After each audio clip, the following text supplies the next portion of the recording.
మన ప్రభువు రక్షకుడైన యేసుక్రీస్తు వారి అతి ప్రశస్తమైన నామంలో మీకందరికీ నా హృదయపూర్వక వందనాలు తెలియపరుస్తూ ఉన్నాను. ప్రియమైనటువంటి దేవుని పిల్లలారా, ప్రియ సహోదరి సహోదరులారా, బైబిల్ గురించి కొన్ని విషయాలు మనం నేర్చుకుందాం. బైబిలు ఎవరు రాశారు? బైబిల్ ఎప్పుడు రాశారు? బైబిల్ ఎక్కడ రాశారు? బైబిల్ ఎలా రాశారు?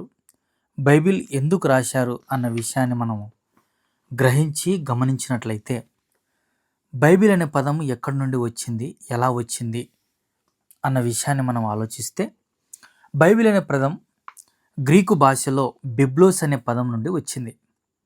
బిబ్లోస్ అనగా గ్రంథము అని అర్థం. దీనిని బిబ్లియా అని కూడా పిలుస్తారు. ఈ విధంగా బిబ్లోస్, బిబ్లియా అనే పదాల నుండి హోలీ బైబిల్, పరిశుద్ధ గ్రంథము అనే పేరు వచ్చింది. బైబిల్ను ఎవరు ఎప్పుడు వ్రాశారు అన్నది మనం ఆలోచించినట్లయితే, పరిశుద్ధ గ్రంథమును దేవుడు ఏర్పరచుకున్న వారు పరిశుద్ధాత్మ వలన ప్రేరేపింపబడిన వారై ఈ గ్రంథములో ఉన్న 66 పుస్తకాలను లిఖించిరి. అంతేకాని మనిషికి వచ్చిన ఊహను బట్టో తలంపులను బట్టో పరిశుద్ధ గ్రంథము వ్రాయబడలేదు. ఒకడు తన ఊహను బట్టి చెప్పుట వలన లేఖనములో ఏ ప్రవచనమును పుట్టదని మొదట గ్రహించుకొనవలెను. ఏలయనగా ప్రవచనము ఎప్పుడునూ మనిషిని ఇచ్చ నుండి కలుగలేదు, కానీ మనుషులు పరిశుద్ధాత్మ వలన ప్రేరేపింపబడిన వారై దేవుని మూలముగా పలికిరి. 2 పేతురు 1:20 మనం చూసినట్లయితే, బైబిల్లో ఉన్న 66 పుస్తకాలు 1600 సంవత్సరాల వ్యవధిలో సుమారు 40 మంది ద్వారా దైవావేశముతో వ్రాయబడినవి. ఇలా రచించిన గ్రంథకర్తలలో కొంతమంది రాజులు, కీర్తనాకారులు, తత్వజ్ఞానులు, ప్రవక్తలు, కాపరులు, జాలరులు మొదలగు వారు ఉన్నారు. బైబిల్ ఏ భాషలో వ్రాయబడింది అన్నది మనం ఆలోచించినట్లయితే, బైబిల్లో పాత నిబంధన ఎక్కువ శాతం హిబ్రూ భాషలో, మరికొన్ని పుస్తకాలు అరామిక్ భాషలో లిఖింపబడి ఉన్నట్లుగా చరిత్ర తెలియజేస్తుంది. క్రీస్తు పూర్వం 100 సంవత్సరాల క్రితమే పాత నిబంధన గ్రీకులోనికి తర్జుమా చేయబడింది. ప్రియమైనటువంటి దేవుని పిల్లలారా, ఇక్కడ మనం ఆలోచిద్దాం, బైబిల్ యొక్క ఉద్దేశం ఏమిటి అని ఆలోచించినట్లయితే, యేసుక్రీస్తు వారు తాను సృష్టించిన మనిషిని తన చిత్తానుసారంగా జీవింపచేయడానికి దేవుడు అనుగ్రహించిన గ్రంథమే ఈ బైబిల్. ఎలాగండి? తాను సృష్టించిన మనిషిని తన చిత్తానుసారంగా జీవింపచేయడానికే దేవుడు అనుగ్రహించిన గ్రంథమే బైబిల్. బైబిల్ అందించే ప్రధాన సందేశం యేసుక్రీస్తు ద్వారా మనిషికి రక్షణ. ఎలా అంట? బైబిల్ అందించే ప్రధాన సందేశం ఏంటి? యేసుక్రీస్తు ద్వారా మనిషికి రక్షణ. బైబిల్లో ఉన్న నిబంధనలు ఏమి సూచిస్తున్నాయి అన్నది మనం ఆలోచించినట్లయితే, పాత నిబంధన పునాది అయినట్లయితే క్రొత్త నిబంధన ఆ పునాది మీద కట్టబడిన భవనం. పాత నిబంధన దేవుడు ధర్మశాస్త్రం ద్వారా చేసిన నిబంధన. క్రొత్త నిబంధన దేవుని కృపతో కూడిన నిబంధన. పాత నిబంధన ప్రారంభమైతే కొత్త నిబంధన ముగింపు.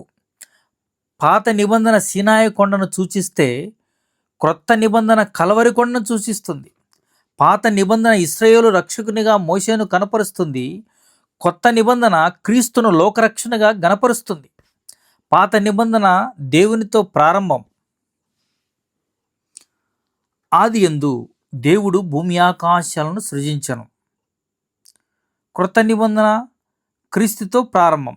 అబ్రహాము కుమారుడు దావీదు కుమారుడైన యేసుక్రీస్తు వంశావళి. అటువైపు చూస్తే పాత నిబంధనలో మనం చూస్తే ఆదికాండం 1:1, క్రొత్త నిబంధనలో మనం చూస్తే మత్తయి సువార్త 1:1లో ఈ విధంగా రాయబడి ఉంది. బైబిల్ గ్రంథమును ఎవరు ఎప్పుడు అధ్యాయాలుగా వచనములుగా విభజించిరి. పరిశుద్ధ గ్రంథం ఒకప్పుడు పుస్తకాలుగా, అధ్యాయములుగా వచనములుగా లేవు. కేవలం ప్రత్యేకమైన గ్రంథముగా విడివిడిగా ఉండేవి. అనగా యోబు గ్రంథముగా, ఎస్తేరు గ్రంథముగా ఉండేవి.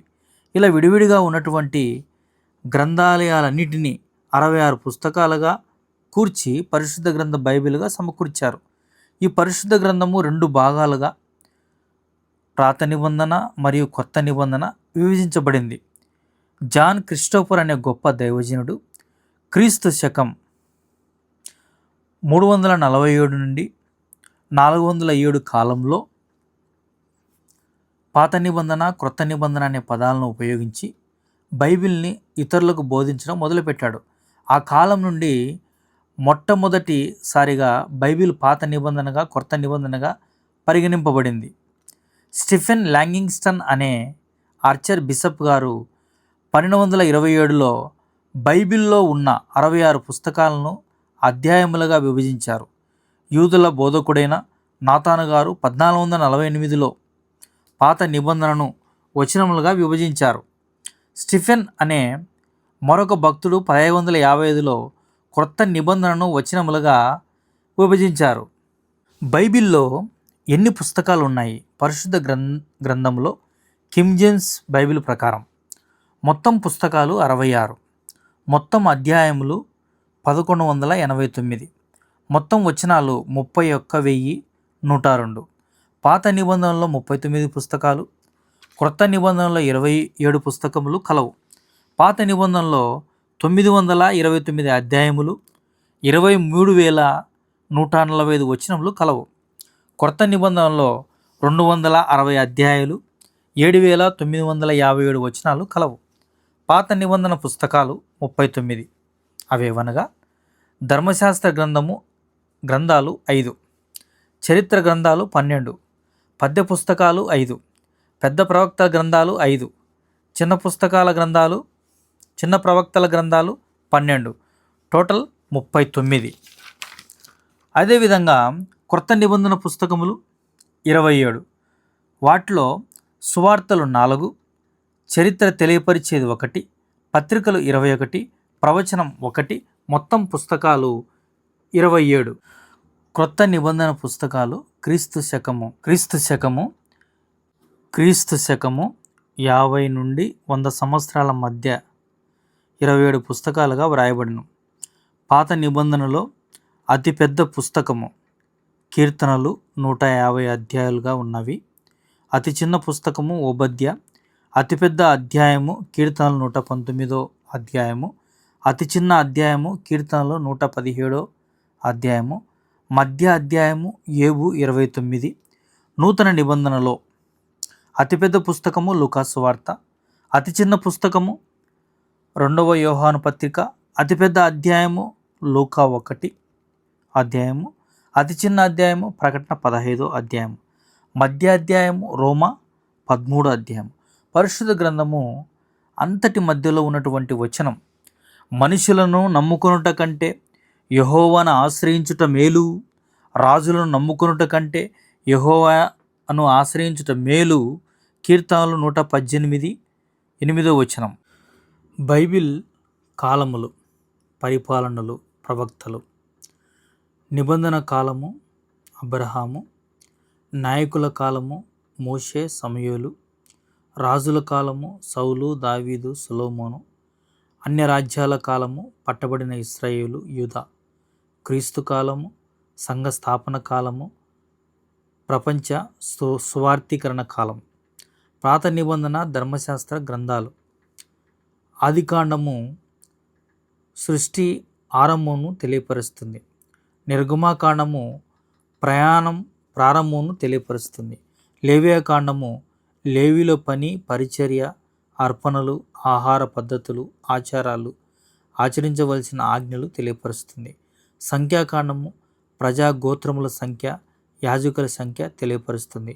ద్వితీయోపదేశకాండము 2వ ఉపదేశం, ధర్మశాస్త్ర సారాంశము తెలియజేస్తుంది. చరిత్ర గ్రంథాలు. యెహోషువ వాగ్దాన భూమి స్వాధీనం తెలియజేస్తుంది. న్యాయాధిపతులు ఇశ్రాయేలుల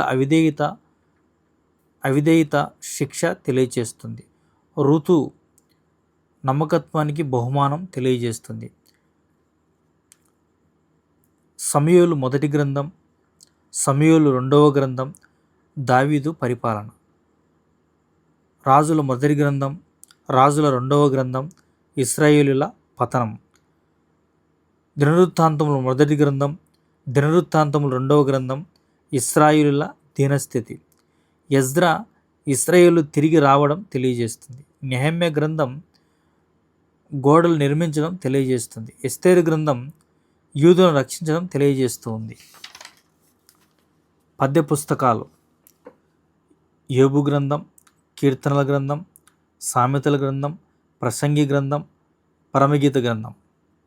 ప్రవచన గ్రంథాలు: పెద్ద చిన్న ప్రవక్తల గ్రంథాలు.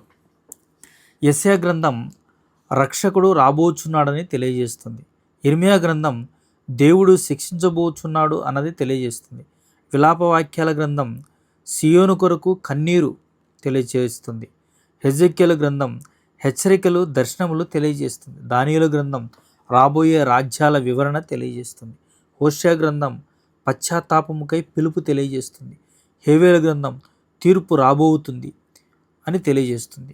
ఆమోసు గ్రంథం శ్రమ రాబోతుందని తెలియజేస్తుంది. ఓబద్య గ్రంథం హెచ్చరిక తెలియజేస్తుంది. యోనా గ్రంథం క్రీస్తుకు సాదృశ్యం తెలియజేస్తుంది. మీకా గ్రంథం యేసుక్రీస్తు జన్మము గురించి ప్రవచనం తెలియజేస్తుంది. నహుము గ్రంథం నీనేవే దుస్థితిని తెలియజేస్తుంది. హబక్కు గ్రంథం కల్దీయుల పాపం తెలియజేస్తుంది. జపన్న గ్రంథం యూదా పాప ఫలితం తెలియజేస్తుంది. హగ్గయి గ్రంథం మందిర నిర్మాణం తెలియజేస్తుంది. జకరియా గ్రంథం యేసయ్యను గూర్చిన ప్రవచనం తెలియజేస్తుంది. మలాకీ గ్రంథం యోహాను గూర్చిన ప్రవచనం తెలియజేస్తుంది. బైబిల్ నందు కనిపించే ప్రధాన ప్రాంతాలు: ఏదోను తోట, ఆదికాండము 2వ అధ్యాయం 8వ వచనంలో. అరారాతు పర్వతము, ఆదికాండము 8వ అధ్యాయం 1 నుంచి 5 వచనాల వరకు. బాబేలు గోపురం, ఆదికాండము 11వ అధ్యాయం 1 నుంచి 9 వరకు. ఊరు, ఆదికాండము 11 అధ్యాయం 28వ వచనం. కానాను, ఆదికాండము 12వ అధ్యాయం 4 నుంచి 7 వచనాలు. ఐగుప్తు, ఆదికాండం 37:47 వచనం. సీనాయి పర్వతం, నిర్గమకాండము 19వ అధ్యాయం 16 నుంచి 20 వచనాలు. కానాను, యెహోషువ 1వ అధ్యాయం 1 నుంచి 9 వచనాలు. అష్షూరు, రాజుల మొదటి 2వ గ్రంథం 18 అధ్యాయం 19-12 నుంచి. బబులోను, రాజులు 2వ గ్రంథం 24వ అధ్యాయము 11 నుంచి 16 వచనాల్లో. అరణ్యము, సంఖ్యాకాండము 14వ అధ్యాయము 25 నుంచి 30 వచనాలు. పాలస్తీనా, ఎజ్రా గ్రంథము 1వ అధ్యాయము 1 నుంచి 2 వచనాలు. మనము జాగ్రత్తగా ఈ ప్రాంతాలను ఆధారం చేసుకొని బైబిల్ గ్రంథ చరిత్రను పట్టిక సులభంగా తెలుస్తుందంట. ఎలా అంట? మనము జాగ్రత్తగా ఈ ప్రాంతాలను ఆధారం చేసుకొని బైబిల్ గ్రంథ చరిత్రను పరిశీలిస్తే బైబిల్ కాల పట్టిక సులభంగా తెలుస్తుంది. బైబిల్ నందు ఉన్న ప్రధాన అంశాలు: సృష్టి, ఆదికాండము 1వ అధ్యాయము 2-3 వచనాలు. మానవ పతనం, ఆదికాండం 3వ అధ్యాయము. ప్రళయం, జలప్రలయం, ఆదికాండము 6వ అధ్యాయము 8వ వచనం.